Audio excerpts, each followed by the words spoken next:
Did you ever think growing up that you would end up managing some of the biggest plumbing HVAC companies in Dallas, Texas? Absolutely not. Not even close to that. Tradesmen built America. Not policymakers or desk jockeys, but hardworking, blue-collared men and women. Join me, Roger Wakefield, on conversations with some of the nation's most successful skilled laborers. This is the Trade Talks.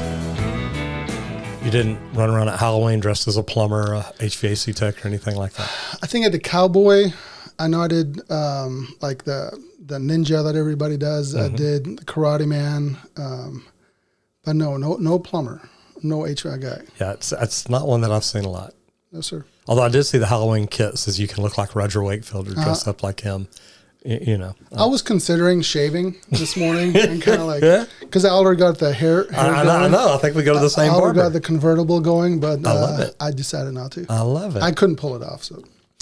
Yeah, you could. You're good at what you do. Thanks. So you did not start out in the trades industry. You did not graduate high school and get straight into a trade and start growing. What'd you want to be when you graduated? When you got out of high school, what did you want to be?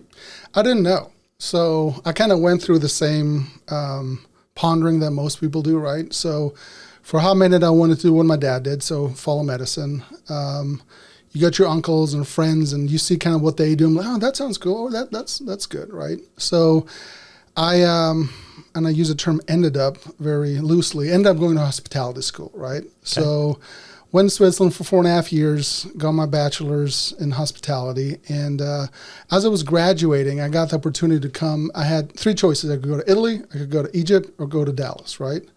So I always knew that I wanted to come to the States at some point in my life. So I'm like, you know what? Let's go to Dallas. So joined a great company, Hyatt, stayed there for about 9 years. After some time, I got a little burned out by it. So I wanted to do something different, and I thought, hey, you know what? Let me check the trades out.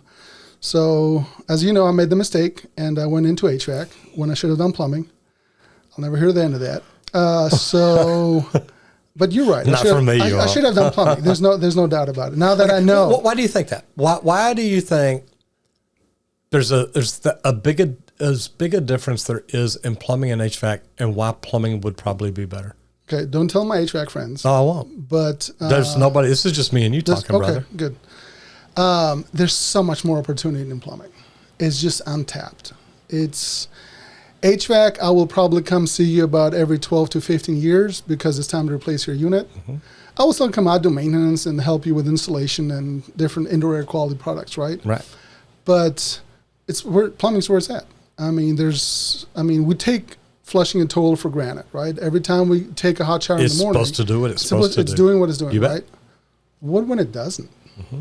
That's when I want to be in your house. That's when I want to come in. I want to be the savior. I want to be the superhero with the red cape that comes in, saves the day, get a customer for life, and just help you live better in your own house.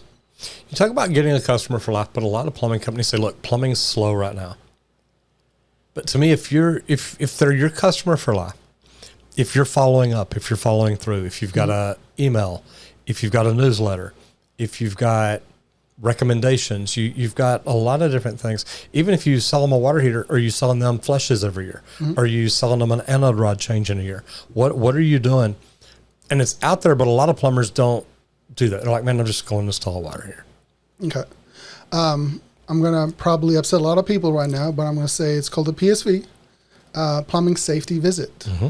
Do it every year, right? So when we come to your home again, we're the doctor of your house. Whether it's HVAC, whether it's plumbing, electrical, or any other trade, we're there for you, the homeowner. We're there for the house. We're there to make sure that nothing breaks, right? We often talk about safety, efficiency, and longevity of equipment. What's important to you? What do you care about your house, right? If you don't care about any of the 3, okay, we'll still do our fantastic job. We'll make sure that your house works safely, efficiently, and lasts you as long as possible, no damages. Because the thing is that I've been in several homes where the homeowner didn't care while I was there. But then maybe a week later when something broke, oh my God, I should have listened to you. Mm-hmm. I should have done what you told me. I'm like, it's not about, yeah, no, I told you so. But it's how you convey the importance to that homeowner of what they could do to protect their pretty much probably the most expensive investment they have in their lives. And for most of them, it is. Yep. I mean, that's the biggest investment they're ever going to make. And a lot of them, and you know what, I've heard you instruct, I've heard you train, and you know, you said something one day, and I don't remember the exact words you used, but we can put it back to the condition it was when it was built. Mm-hmm. We can upgrade the system to, you know, where it's good all the way through something, or we can redo the system to where it's like it would be installed today. Mm-hmm. And when I heard you say it, I'm like, man, that is such a great way to put it. Because, you know, you tell people, like, we can put a Band-Aid on it. We can make this, what you have, we can make it work. Or we can replace what you have and make it work like it did the day your house was built. Mm-hmm. Or we can upgrade it and install it like it should be done today. And you're going to get this much more advantage out of it. And I always love that, because a lot of plumbers are it needs an anode rod. I'm going to change the anode rod. Or it needs a heating element. I'm going to change the heating element. It's 10 years old. Why are you investing in a heating element? A lot of plumbers don't get that. And even a lot of the plumbing water heater manufacturers tell you, well, look, if you can fix it, just fix it. It's not a smart investment sometimes. How do you teach plumbers and HVAC techs to understand? And I know there's formulas and calculators and stuff like that, and good companies use them and can show it to the customer. But how do you get the plumber to understand? Because a lot of plumbers look at things like, I couldn't afford this. Okay. But if it was your house, you'd still find a way to fix it. Sure. And, you know, we've worked at places before where they're like, look, you can use your money or our money. You know, how do you want to do this? Mm-hmm. Or, hey, you can do this. It won't cost you anything today. The verbiage that makes them think, wow, I can fix this. If your plumbers or your HVAC techs get that down right, it makes them better people, because they're able to provide better for the customer. But still, a lot of plumbers and HVAC techs don't want to be salesy. Sure. How do you get them to cross that bridge and say it's not sales, it's great advice? So I will never forget, I was with one of my trainers in her truck. And we're at a house, and we're going over options and solutions and all that stuff. And the homeowner's kind of like, well, again, like the Band-Aid on a broken arm, right? We can do it, you know. It'll help a lot. And the homeowner's like, man, I don't know what to do. And I will never forget. The trainer looked at him, the customer in the eye, and goes, do you want it fixed, or do you want it fixed? And it just, a light bulb went off. And the homeowner's like, you know what? No, you're right. I want it fixed. And they went with a permanent solution, right?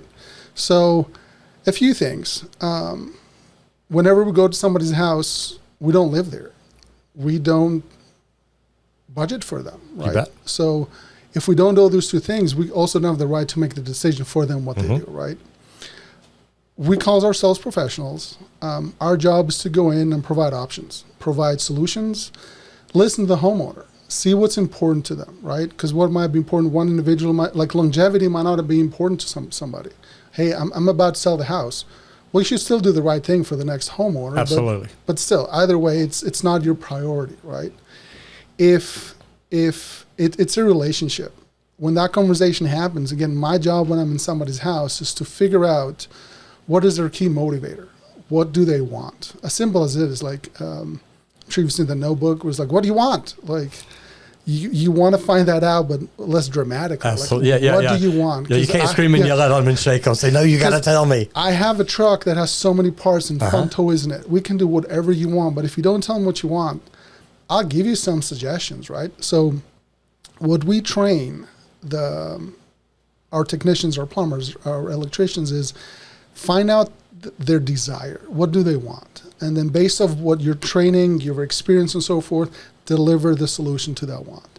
And at that point, it's not a sale. Like, you've already called me out to your house because you want me there. Right. I didn't knock on your door. I'm not a door-to-door salesman. You bet. So nothing wrong against those individuals as well, right? No, they're making a living, and some of them sell great products. You called me. You bet. Right? So if you call me, you either have a problem, you have a concern, you have something. So you want to hear the solution, hopefully, right? I don't know. I've never seen a situation where they say, hey, come fix it. And then I try to present them, I don't want to hear it. Yeah. I don't want to hear what you're offering. Did I miss something? Yeah. So the homeowner's there. He's either interested in preventive maintenance because you're in the maintenance program, or something's doing that it shouldn't be doing, or something's not doing that something you should do, right? So again, you don't live there, you don't have their budget. Your goal is to give them the options, give them the solutions, help them even. And I use guide very not. I don't like using guide because, again, that shows that you have an agenda. Mm-hmm. Again, what you decide is none of my business. I'm going to go back to home. My plumbing works. I have a very crisp and cold and clean house. I don't say I don't care because that sounds bad too, but it's for you to decide. Here's all the information. Here's how I can help you today. How can I help you? That's the main goal. So that's what we teach. Yeah, I love that. And like you said, look, it's really not a guide because it's not an agenda. It's not, I've got to do all these steps, but it's like anything else. If you do something right, you develop a process that works. Sure. And that's part of the process is look, here's what we've got. Sure. And so I love that. Most companies out there don't do that though. I think most companies, or what I see a lot, even with green techs, or even when I sometimes struggle with it, I know driving over here, I saw a bunch of horses, and I always think about the horse blinders, right? Mm-hmm. You call me for a leaky faucet, right? So I'm going to put my blinders on. All I see is the faucet. Like where's the faucet? Yeah. Don't show me the old water heater. Yeah. Oh, there's something smoking with it. I don't care. I'm here for the faucet, right? You're not doing right by the customer, right? Again, I don't expect you to be an expert of every single thing in the home, right? But hopefully you live somewhere. Hopefully you care. You can identify things that should not be doing what they're doing, right? So we see it so many times. Again, at our company, we do HVAC and plumbing. We're like a technician's out, and they call in and be like, hey, I'm out here. There's a water heater. It looks like it's being really loud, or it's hissing, or it's shaking, or it's doing things it shouldn't. I've talked to the homeowner. Can we get a plumber out here just to look at it? Mm-hmm. Might be nothing. Might be, hey, we just prevented a catastrophe in their house, right? Same thing with plumbers. Like, they're up in the attic, they're flushing the water heater, all of a sudden look across, and a unit should not sound like it's ready to jump out of itself, right? So again, we would call somebody out to, again, just give that peace of mind to that homeowner. So, what do your best plumbers and best HVAC techs do that the other people don't do? They have a servant's attitude. And what I mean by that, they realize that they're in the service industry first, and then it happens that they're doing plumbing, or then it happens that they do HVAC. Mm-hmm. The plumbing, HVAC, or electrical is secondary to their nature. They're out there to make a friend. They're out there to make somebody's life better. They're out there because they're literally interested in that homeowner to see what they can do to help them out. I've had one of my HVAC guy called me and said, hey, you know what, do we have any tax advisors? And I'm like, what? He's like, yeah, I'm over here at Mrs. Smith's home, and we're looking at her taxes, and she basically needs help. I'm like, why are you doing? And then I'm like, no, that's exactly what he should be doing. Absolutely. Right? Like, again, step out of his comfort zone to genuinely help somebody. And I think that's what it is. It's they're genuinely interested in making people's lives better, homes safer, again, making equipment last longer. Because again, I know I'm not trying to jump back here, but you said what's the difference is like with the blinders, a lot of times we go out and just try to fix the symptom of, hey, you something's not working. Okay, let me just replace that one single part, right? But let's look at the home holistically. Why is this happening? I can fix it now, but I'm going to have to fix the exact same thing in 6 months again. Well, then I really didn't give the homeowner a permanent solution. It's not right. So again, they look at the whole thing holistically. And I love that. And it's a great way to look at it. I love what you said about, your guy out there trying to help her with her taxes. Listened to an article about Tony Hsieh one day. Tony Hsieh, I'm trying to remember how he pronounced his last name. But he ran a big online shoe store. And they had the best customer service. And they were at an event, and he's there with other people, and they get back to the hotel, and somebody had ordered pizza from the hotel, and it's like, well, the pizza place closed. So she's like, you know what? I'm going to call your store, talk to your customer service, and see if I can get information about a pizza. And calls, and of course the guy's like, can I help you? And they're like, and I think it's Zappos is what it was. And he's like, yeah, she says, hey, you know, I'm in Seattle. It's 2 a.m. I want, what is the best pizza available? And he's like, you know, we're a shoe store, right? He says, yeah. But I know you got the best customer service. I need a pizza place. And of course, Tony's here listening to it and he's just laughing. And the guy, he says, you know what, hold on a minute. And he's off the phone for about 5 minutes. He comes back and says, okay, look, from where you're at, so like there's 3 places around you and this one delivers and this one doesn't. And it just, everything, look, here's the information you asked for. And this is what fascinates me. It would be so easy for him to say, it was easy for him to find that information. Oh, absolutely. Right? Absolutely. But it would have been easier to be like, oh, well, we don't do that. Right. Click. Right? Exactly. Which most companies would do. And I think that's the difference. That's, again, if the customer is your priority, it doesn't matter what you're selling. You're trying to make a customer happy, right? Even, and like, as you said, the customer in this case knew that they were calling a shoe store. Nothing to do with pizza, right? They got the result though. Absolutely. Right? There was not an expectation, well, within 30 seconds. Like if I call a pizza place, I should have pizza within like seconds, right? You bet. So there's already like maybe a curve expectation. Like, well, I mean, they're not going to be 100% on it, but they did everything they could to make that homeowner happy. And you know, the cool thing about it is, here I am telling you that story about Zappos, an online shoe store, because they've got amazing customer service. For sure. And I'll be looking at Zappos for my next pair of shoes. You know, and it's cool. They've got no return, buy 100 pair, return them. We don't care. We want you to be happy. Sure. And it's like, okay. But that's what you see, Liz. Let's say if Zappos decided to go into, I don't know, shirts or pants, you know that they'll be successful. Because again, it doesn't matter. They could go into plumbing. They'd be a beast because it doesn't matter what they're selling. It's the company philosophy that like, hey, whatever we do, we're going to do it right. And it's based on customer service. Yes. Always. Absolutely. And that makes it amazing. Take just a minute. Tell everybody who you are and what you do. Okay. My name is Andreas. I'm currently the operations manager at On Time Experts. We are a great company in Garland, Texas. We service Dallas and the whole Metroplex for plumbing and residential HVAC.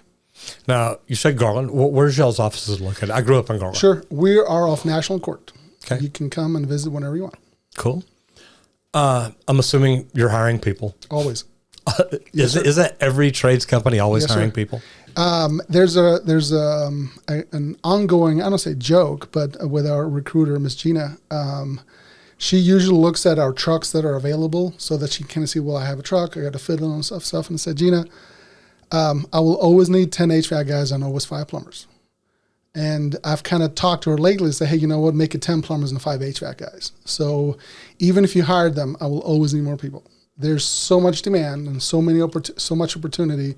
Let me stress out about needing more vans to put people in. Right. Yeah. That's a good problem to worry about. Get me the people. Right. Let me train them, and let's keep building. You know, I love that. And Andres, I've had companies in here that are hundreds of millions of dollars companies, and I've always asked them, you know, if I had a room at the other end of the building and it was full of the people you need, how many could you hire? And some of these guys are like, I could hire 100. I could hire 90. Imagine how much better we could be if we had more people getting in the trades right now.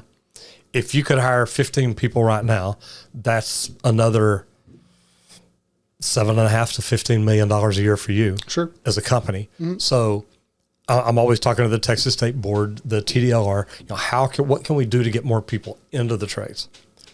What do you think the state of Texas, let's start there. Sure. Because you got the Texas State Board of Plumbing Examiners and TDLR, and you're familiar with both of them. Sir.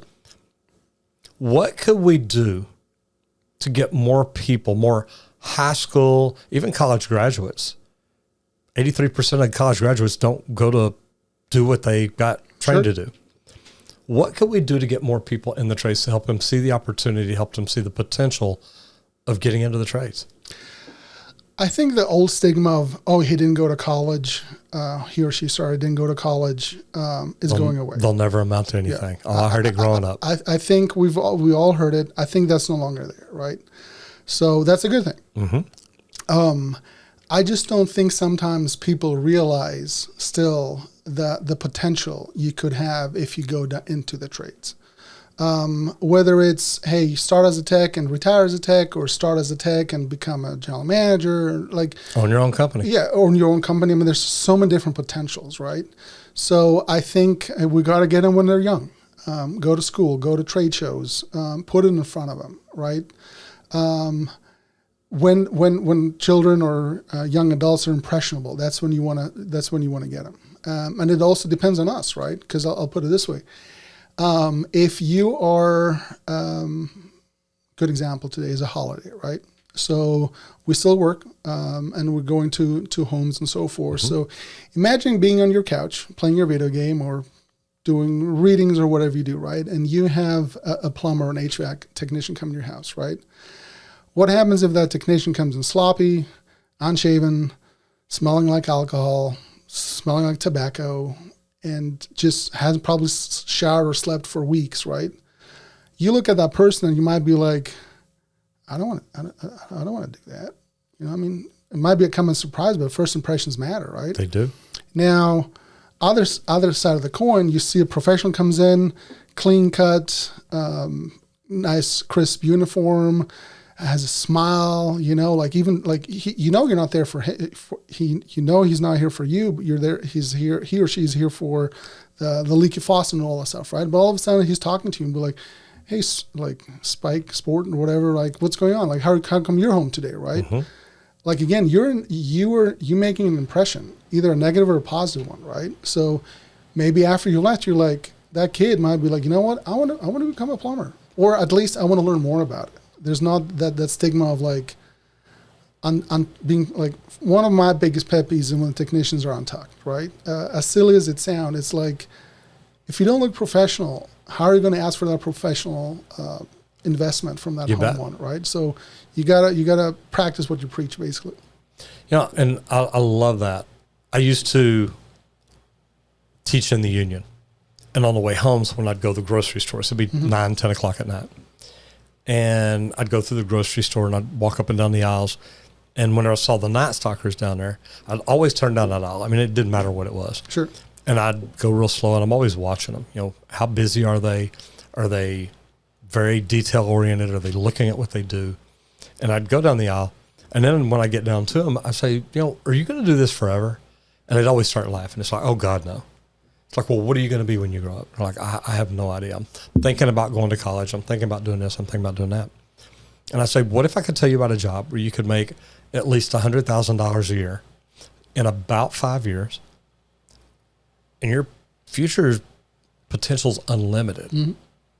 And they'd be like, I'd like to hear about it. And I'd like, okay, look, go back to work. Here's my card.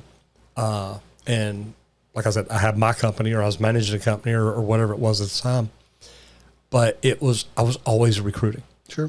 And I'd tell them, look, it's to be a plumber, an electrician, or plumber, pipe fitter, welder, HVAC tech, something like that.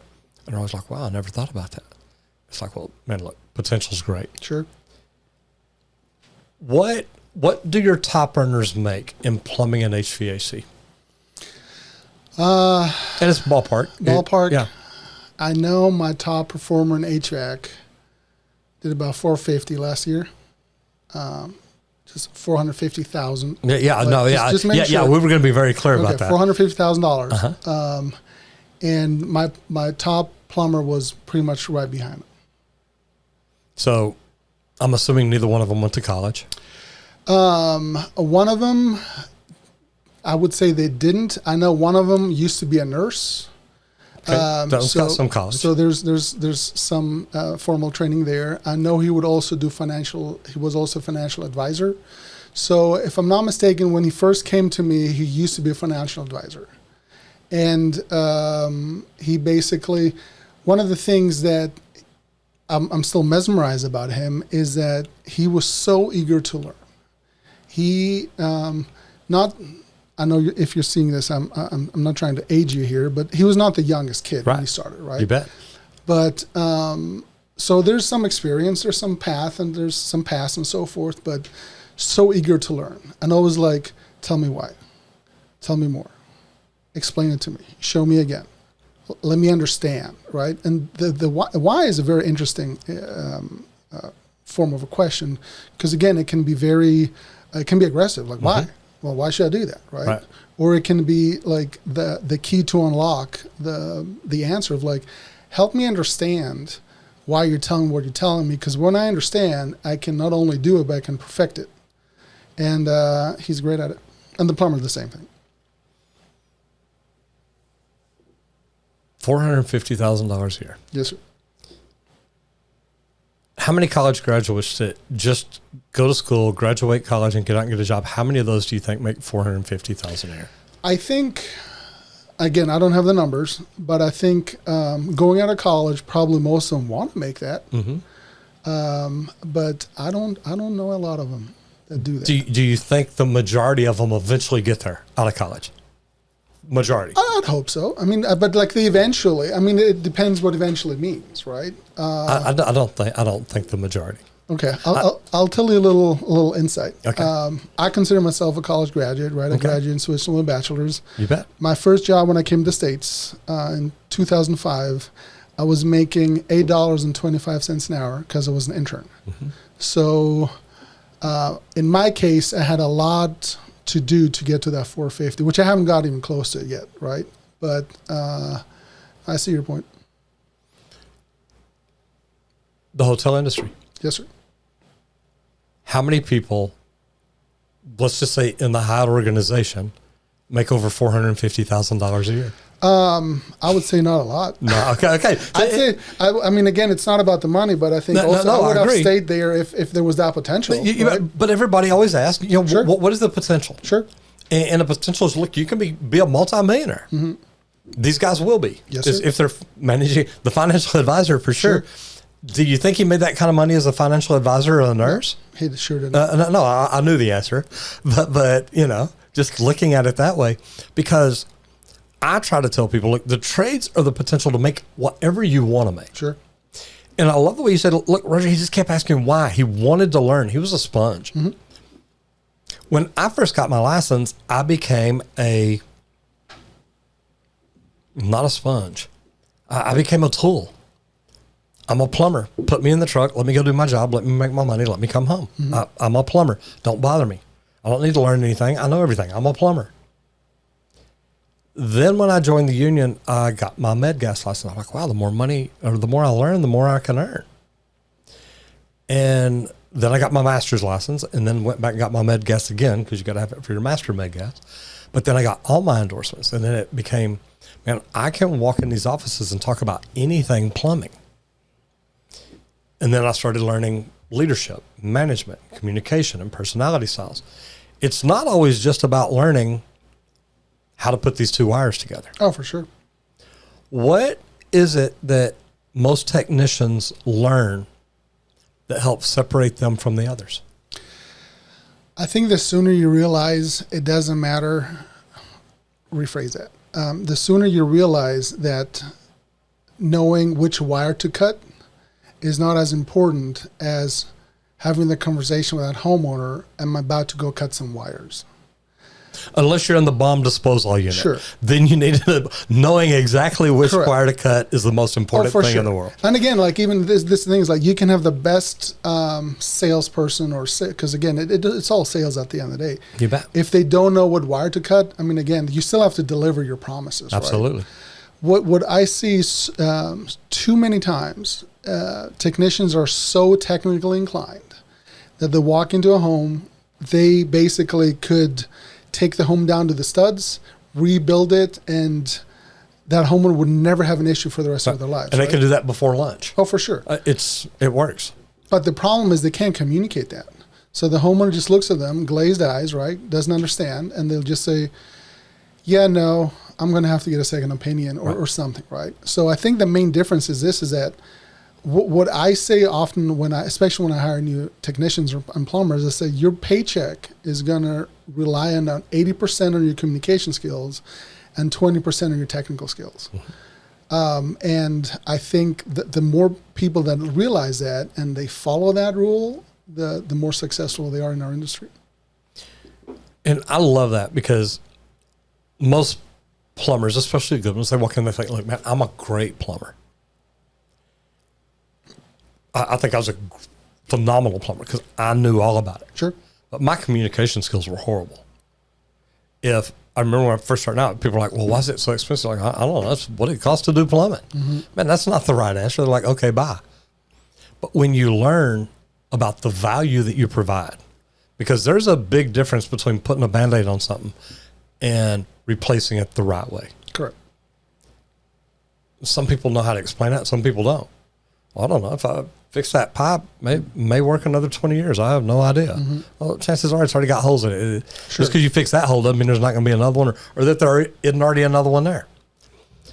Communication skills are great for any residential service professional. If you're going to walk into a house, you need to learn how to communicate with that homeowner.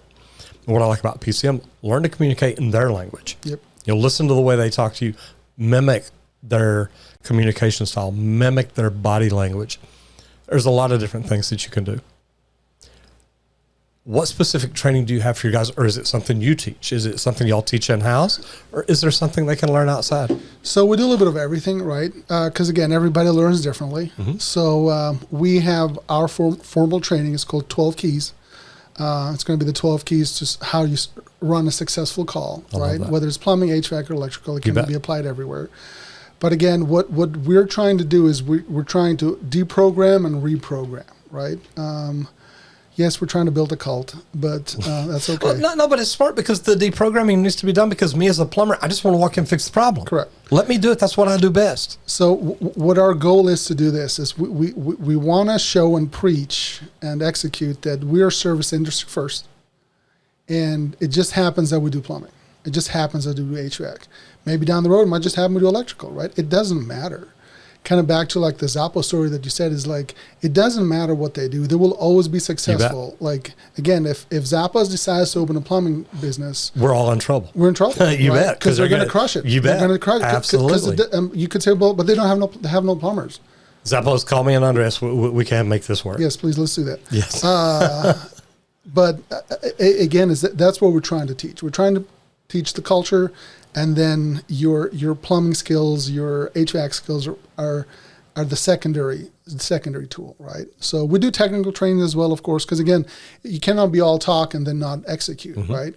But whether you're a talented plumber that's been doing it for years, whether you're an apprentice or whatever it is, you go through exact same training because it doesn't make there's no difference. None. There's one way and there's a wrong way how to treat a customer, and we definitely try to do the right way every time.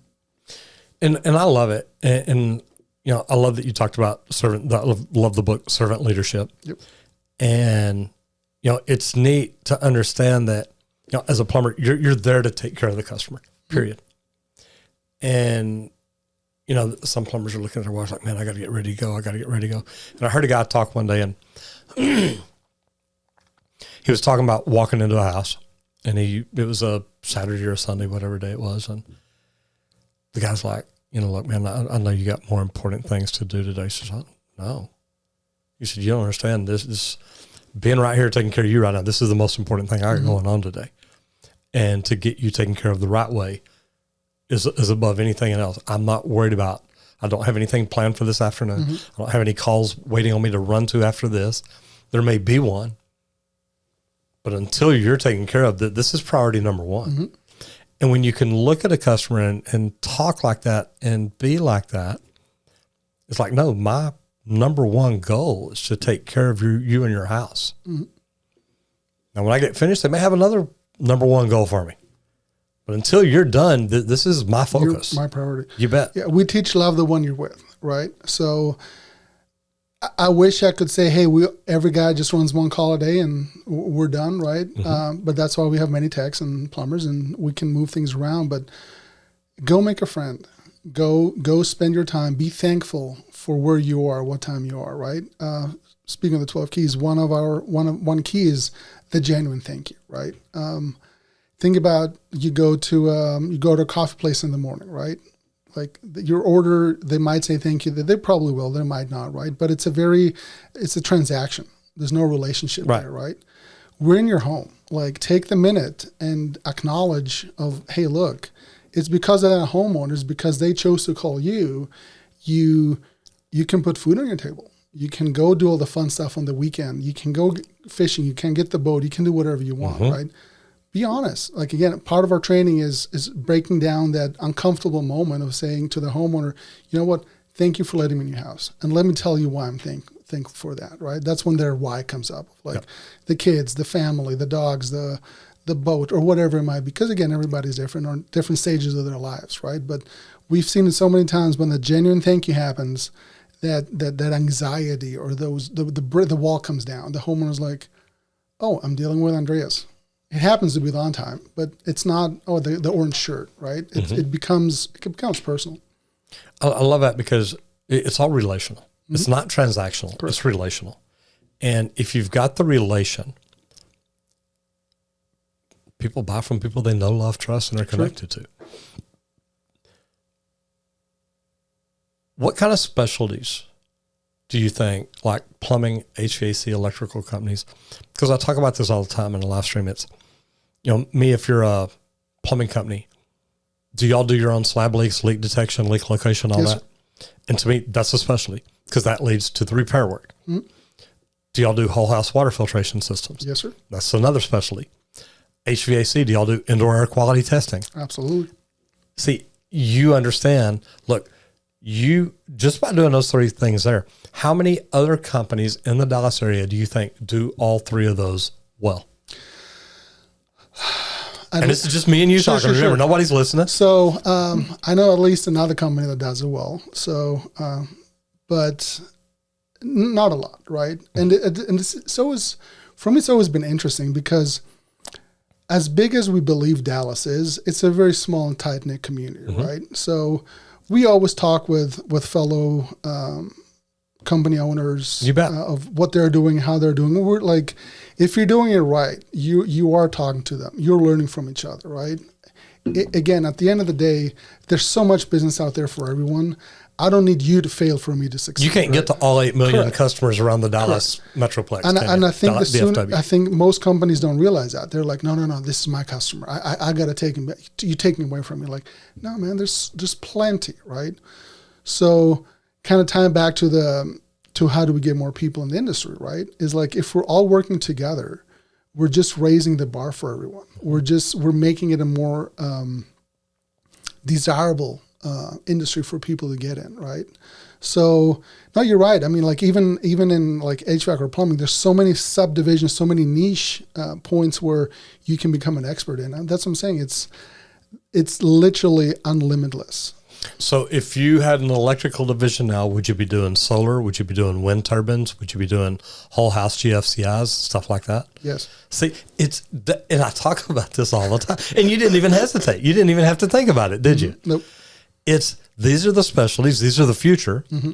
Each one of these things I talk about, we're going to need tomorrow, next month, next year, 10, 20 years from now. And AI will not replace it. I'm not trying to go like, right. But like, again, there's this panic of, oh my God, the robots are coming, right? Skynet. Okay. There was a robot in town this weekend at AI Marketing World. Had one of those big stand-up walk-around robots and 2 of the dogs. They couldn't fix the plumbing problems. Correct. And that's what I'm saying is like, AI is here to help and enhance. That's how I see it, right?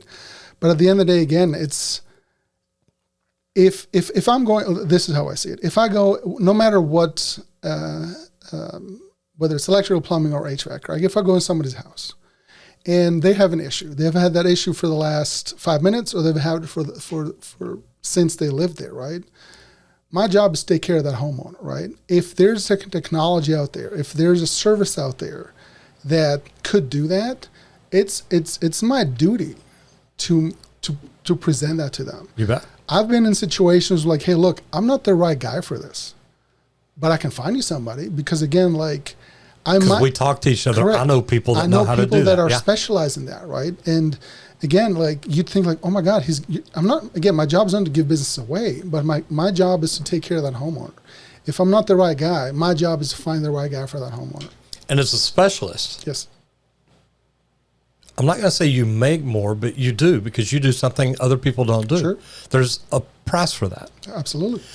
I used to be one of the only plumbers in town. Remember I told you Med Gas, then Master Med Gas? Y'all don't do med gas, do you? We do not know, sir. Every plumber in town knew we don't do med gas, but Roger does. is a master of med gas. Well, Roger had to be the one out on the job. Mm-hmm. Roger's the owner of the company, but when it's a dentist office, a doctor office, they need med gas. Yeah, I'm coming out. Well, guess what? That's not our normal hourly rate. Sure. You get Roger to come out here, and it costs more money. Mm-hmm. Specialization is something that is so good. Now let's turn it around though. Your plumbers, your HVAC techs.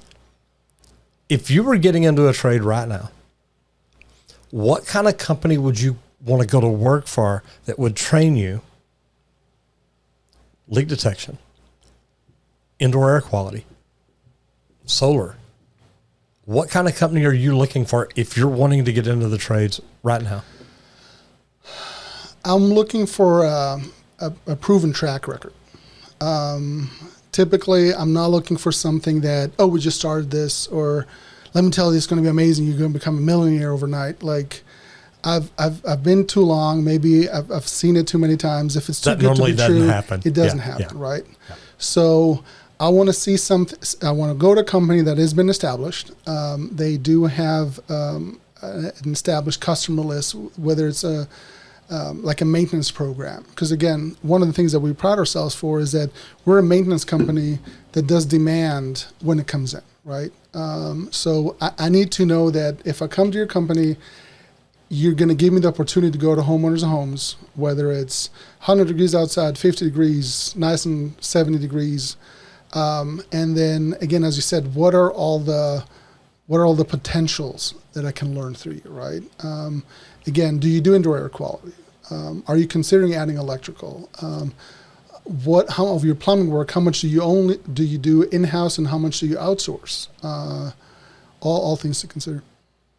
Do y'all outsource any of your plumbing right now? For our dig crews, yes, sir. We don't. Right. So basically, when we do sewers and so forth, our plumber goes out, sells it, and then we work with 2 to 3 very reputable companies that come out, do the digging for us, and then they backfill for us. And I love that because, and we talk about that a lot too, because it surprises people that here in Texas will dig tunnels up under houses. Mm-hmm. Have y'all had any plumbers die up under houses? Don't say that. No, but that's the reason. No, but yeah, you have a professional crew come out, mm-hmm. and it does happen. But when you go back and see, well, yeah, that plumber was out there digging for 3 days, then he crawled in the hole. Mm-hmm. No. He's digging a hole this big around just so he can get to where he needs to go, and there's no way out. And he's got a ton of dirt above him every inch of the way. Yeah, you know, like how in movies you see or El Chapo, where there's like.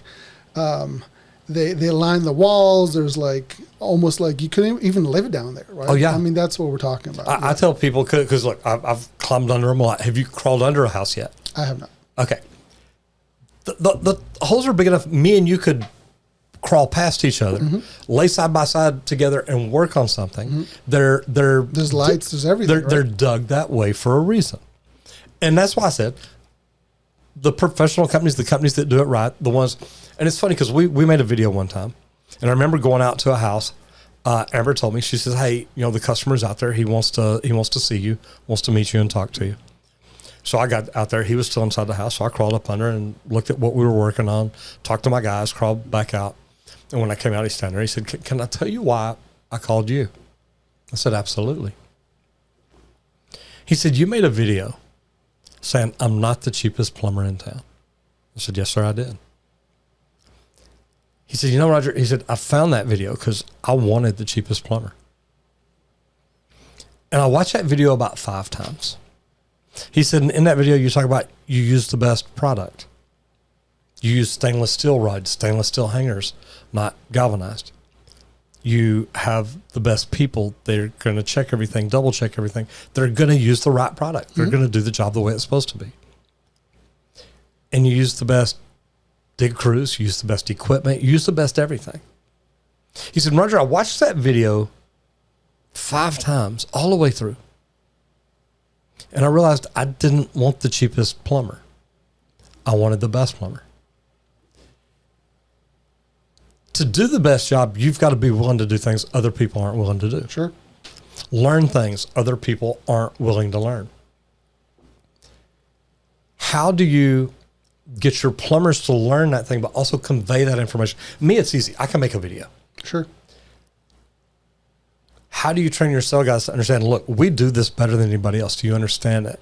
And I say sales guy, maybe your plumber. Sure. But, you know, when they walk in and they've been trained and they're confident, it's so easy to do that. It's like, man, look, the company I'm at, we spend $10,000 a year on each plumber. And because the training is phenomenal. And we get trained in this and this and this. And that's why I don't go to work for anybody else. They keep training me to make me better. And don't you think a company investing in their plumbers like that is going to do a good job for you? Sure. A lot of people see that and understand it and can talk about the value behind it. Do you train your guys in communication? I mean, I know you do it, and a lot of times it's just in-house role-playing, talking, stuff like that. Do they ever get really comfortable enough? They're just like, look, man, I got this. I think the second you got it, you've lost it. Meaning that you should always be eager to learn more, right? Because you never got it. There's always going to be an objection. There's always going to be a customer. There's always going to be that one thing that's going to throw you off, right? I do think you get better with time, hopefully, right? You become more agile. You become a product of your life's experiences. So the more reps you've had, a lot of the smaller things just become normal. I remember the first call I ever ran, I was very robotic, right? Because I was like, hello, my name is Andreas. I'm a part okay. Let me put my shoe covers on. The homeowner wasn't even at the door yet. Right. She has just opened it. Yep. Like, I'm like, it throws you off, right? Again, it's all about reps. With sports or anything else, like the more you do it, it becomes natural. You don't even have to think about it, right? So I think the easiest way to kind of like explain it is, and I'm going to kind of tap into my restaurant experience. When's the last time you went to have a hamburger? Couple of weeks. Okay, where did you go? Good question. That time, one of my favorites, Mud Bums. Okay, why is it your favorite? The quality of the food, the service, the way they treat you, it's a combination of everything. Okay. But the food they make, the meat tastes different than everybody else. Okay, so talk to me a little bit of how the restaurant looks like. It's just a little hole-in-the-wall restaurant. Okay. They've redone it. It looks cool. It's like a little red metal building. Nothing fancy. How does the menu look like? The menu's up overhead on the board. Okay. It's got it all up there. One of my favorite things, they've got a thing called an old possum.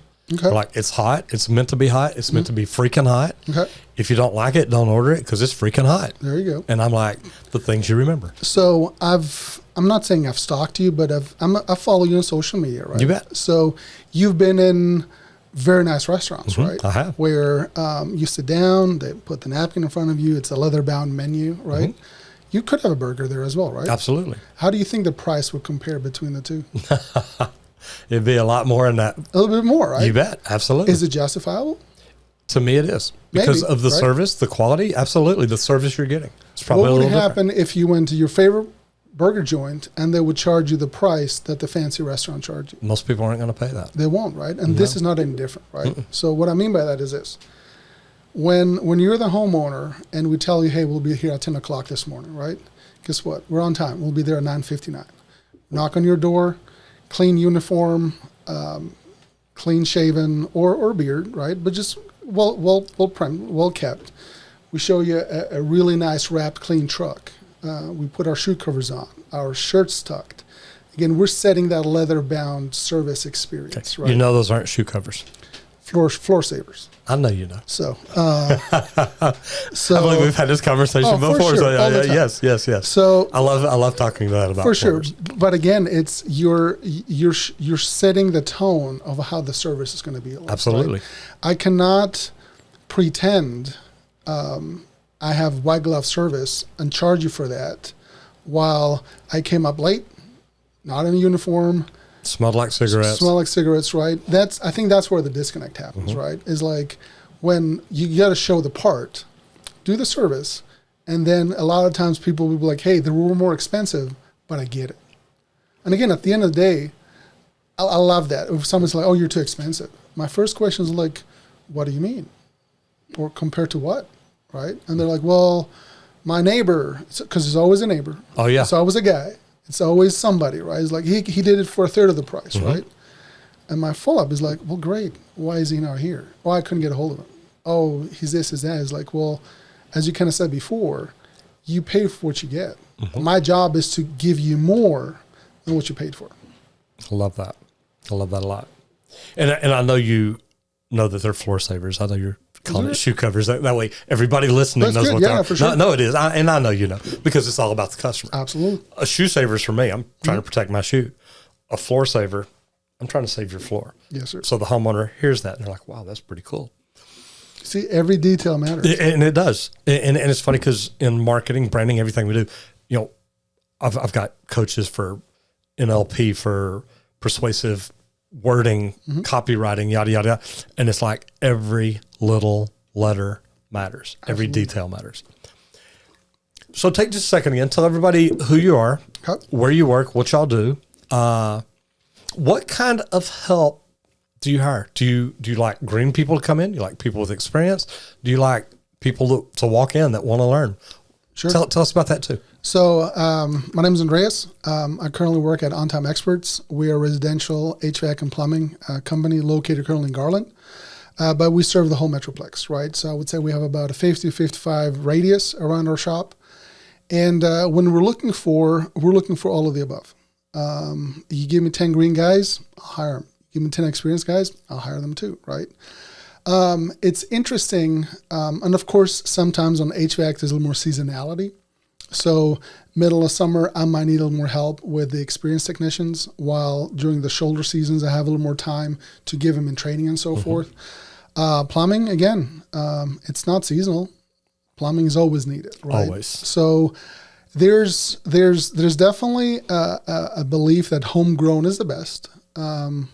Get them with no bad habits, so that again you can train them to think the way. I know it's brainwashing, but train them the way you want them to think. Right? I'll say this: every company that I worked for has a system, right? Whether it's something that rhymes with star, or something that rhymes with path, or their whatever version you have a system, right? And they all are great. They all work if you follow. My goal is, no matter what we do, is how can I make sure that the individuals that work for me follows it to the T. And you know, you said, well, I go, look, I don't want to call it a chart or something. A plumber doesn't just go out and rip out the water heater, then turn the water off. Mm-hmm. You do things in order. And that's all it is. It's an agenda card. Mm-hmm. Are you covering the things you're supposed to cover? Mm-hmm. So I love it. I think it's great. So again, it's a lot of times, if I have a green guy, they don't know better, right? So they'll be like, yep, let's do it. Sometimes when there's somebody that's been doing it for a little too long, again, there's almost a deprogramming that has to happen, like a master reset, and then recalibrate them and send them out again. So, but again, I'm willing to do it with everybody. I've seen great successes with green techs. I've seen great successes with experienced techs. I've seen great failures from hiring somebody that's super green, and they're like, what do you mean it's 115 degrees in that attic? I never signed up for that. Yeah, I'm like, I can't do that. Texas. Like, you're gonna sweat. It's like, go sit in the van, I'll take you home later. Yeah. They're like, no, I've already called mama. She's coming like, to pick me up. An Uber come pick me up. Or like, you got a plumber's like, it's 5:30. You mean I got another call? Like, yeah, plumbing never stops. Right. But I wanted to go watch the soccer game. You will not watch this one. Exactly. It's like, welcome to adulthood. Replay, baby. So, yeah, TiVo it. But yeah, it's. Do you still have TiVo? No, I don't think I ever had it. But I didn't either. But it's still a word that everybody knows. I'm sure it is. But again, it's and the same thing about the green or experience. It doesn't even matter if you have a servant's heart. I can teach you how to plumb. Sorry, you can teach them how to plumb. I can teach you how to HVAC. But either way, we can make this a success story. What's next for Andreas? And I don't mean you're leaving your company anytime soon or anything like that, but 5 years, 10 years, 20 years down the road, where does Andreas want to be? I can't tell you that right now. I know I want to be somewhere where I feel useful. I want to be in an environment where I believe it's still going to be in a leadership role of some sort.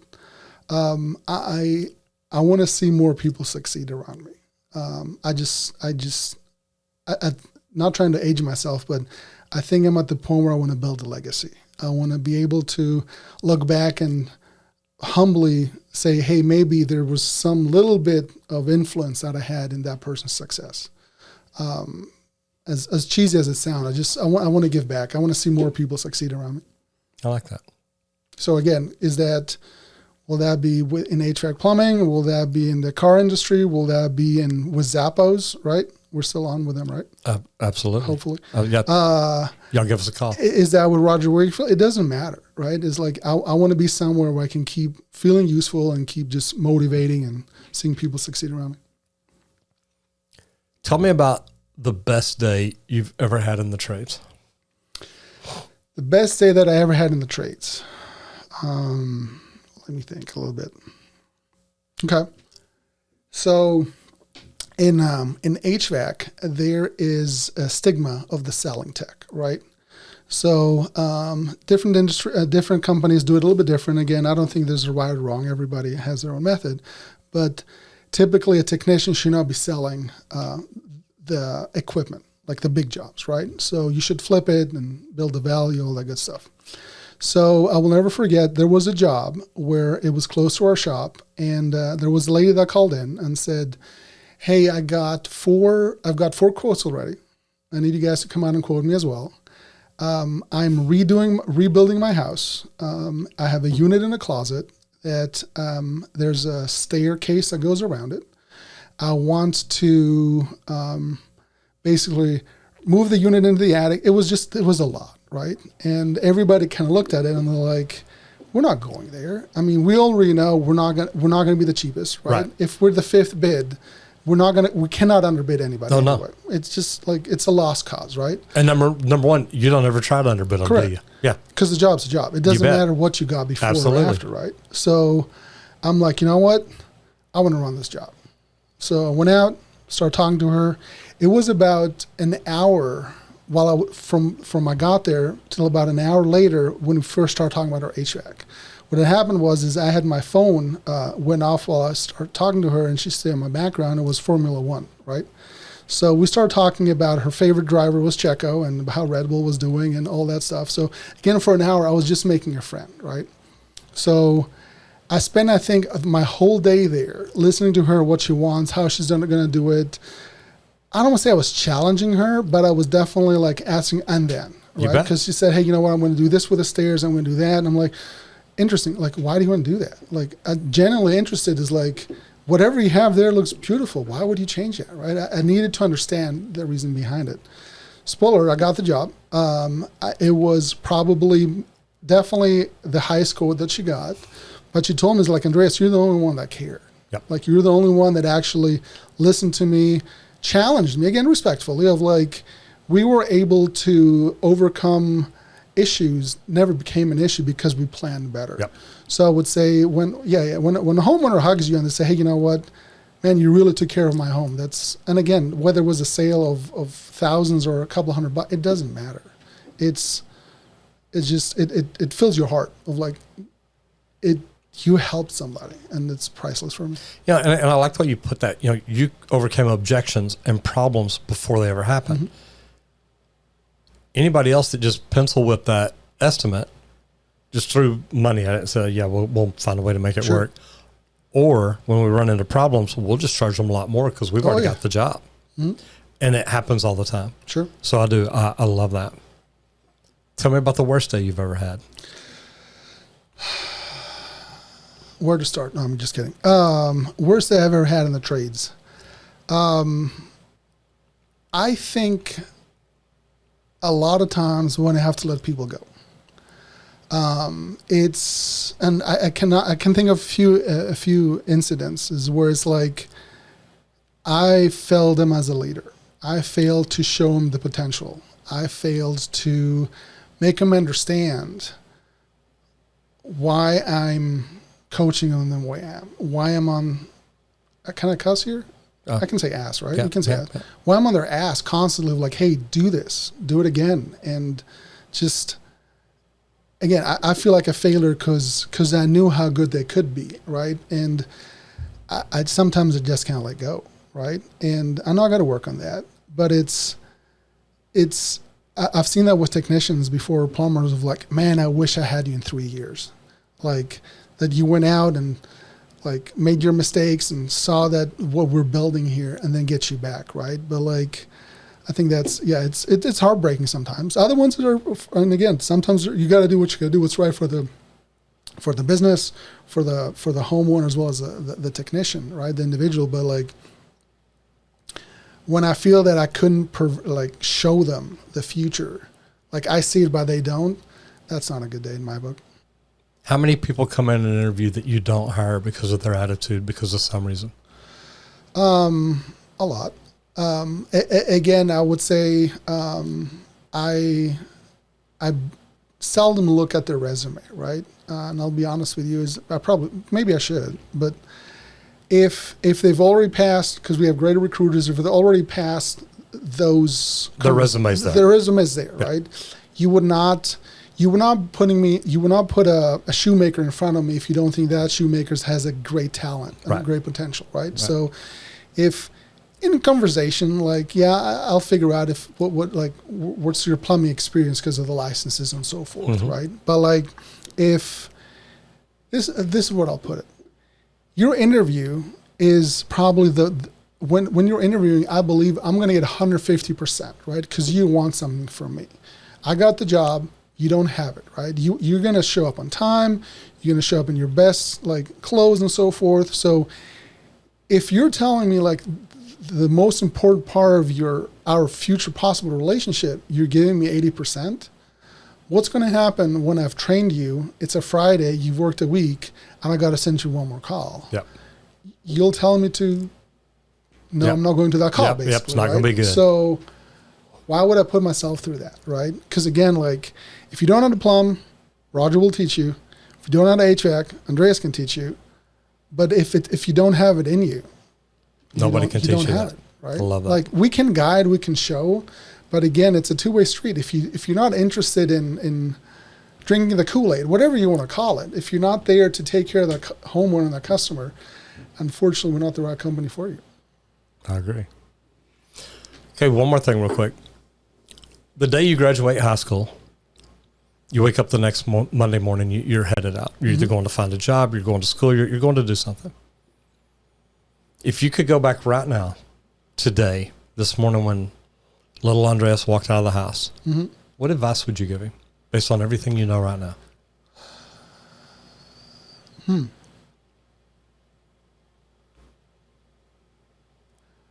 I would say the obstacle is the way.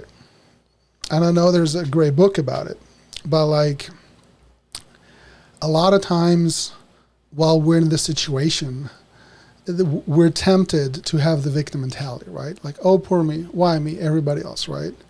But a really good friend of mine and previous coworker always said, fail forward, right? Learn from your mistakes. You know, like nobody's figured it out, Roger. Like, whoever thinks they haven't, right? So, what do you do with your failures, right? Are you going to let them judge you, or going to just let them, hey, look, this is building me for tomorrow, right? My pain, my struggle, my lack of income, or whatever it is it's a driving force to just make me better. So I would say, you know what? Get comfortable being uncomfortable.